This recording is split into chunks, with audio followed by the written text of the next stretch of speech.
ये है ही लड़ाई का, ये अमन का मामला नहीं है। और ये ठीक है कि मुख्तलिफ मुल्कों के जो उनके जो हुक्मरान हैं और जो सिपा सालार हैं, उनके अपने मामला हैं, जो उनके सिक्योरिटी इदारे हैं, वो कहते हैं कि हम उनकी अखलाकी मदद जारी रखेंगे, सफारती मदद जारी रखेंगे, उसूली मौक़िफ़ की हिमायत करते हैं।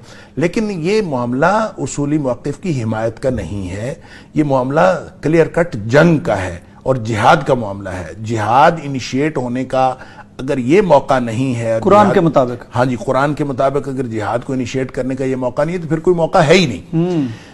कुरान ने क्लियर कट कहा है कि वमा लकुम ला तुकातिलूना फी सबीलिल्लाह। देखें, जिहाद इनिशिएट 3 मुकामात पर हो सकता है। एक तो ये कि आपके ऊपर कोई इन्वेडर हमला करे।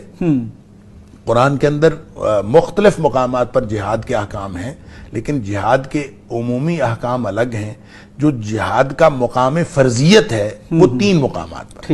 एक तो यह है कि वकातिलू फी सबीलिल्लाहि लदीना युकातिलूनकुम, उनसे लड़ो जो तुमसे लड़ते हैं। एक ये है कि सूरह हज के अंदर, ये सूरह बकरा के अंदर है, फिर सूरह हज के अंदर फरमाया उदिन लिल्लज़ीना युकातिलूना बिअन्नहुम ज़ुलिमू, उन लोगों को जिहाद करने की और क़िताल करने की इजाज़त है, लड़ाई करने की इजाज़त है जिनके ऊपर जुल्म किया गया।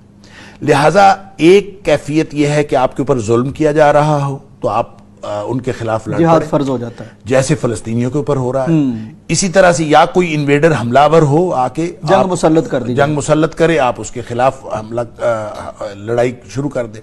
और तीसरी सूरत यह है कि आपके ऊपर जुल्म भी नहीं हो रहा और आपके ऊपर किसी ने हमला भी नहीं किया, साथ वाली बस्ती, किसी करीबी बस्ती के ऊपर किसी ने जुल्म किया, मुसलमान भाई पर, उसके ऊपर, रियासत पर। ऐसी सूरत हाल में कुरान ने बहुत क्लियर कट और बहुत सख्त अल्फाज में यह फरमाया है। सूरह निसा की झंझोड़ा है, बल्कि सूरह निसा की आयत नंबर 75 है कि वमा लकुम ला तुकातिलूना फी सबीलिल्लाह। अब तुम्हें क्या हो गया कि अब तुम क्यों नहीं लड़ते अल्लाह के रास्ते में, अब तुम क्यों नहीं लड़ते। लिहाजा ये मामला लड़ाई का है। वल मुस्तदअफीना मिनर रिजाली वन निसाई वल विल्दान लदीना यक़ूलूना रब्बना अखरिजना मिन हादिहिल क़रियति ज़ालिमिया। वे बच्चे, औरतें, कमज़ोर मर्द, वो चीखें उनकी आपको सुनाई दे रही हैं और वो कह रहे हैं कि इस बस्ती के लोग जालिम हो गए, हमारे ऊपर जुल्म हो रहा है।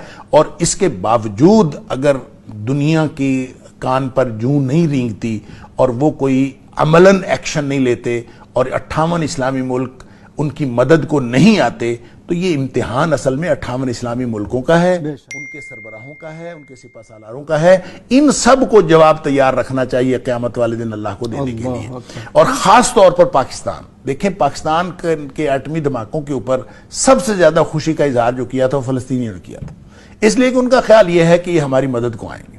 फिर आपने ये भी देखा कि जब कभी उनके ऊपर मुश्किल वक्त आया उन्होंने नारे लगाए, या जैश पाकिस्तान का नाम लिया, पाकिस्तान की फौज का नाम लिया, पाकिस्तान का नहीं, या जैश पाकिस्तान बाकायदा पुकारा उन्होंने, पाकिस्तान को बुलाया। लिहाजा इसके बावजूद अगर हमारी जो फौज है वो अपनी मजबूरियां हो सकती हैं, और वो इलाकाई मजबूरियां भी हो सकती हैं, वो दाखिली मजबूरियां हो सकती हैं, खारजी मजबूरियां हो सकती हैं, लेकिन जो कुछ भी है उनकी मदद इस वक्त फर्ज है।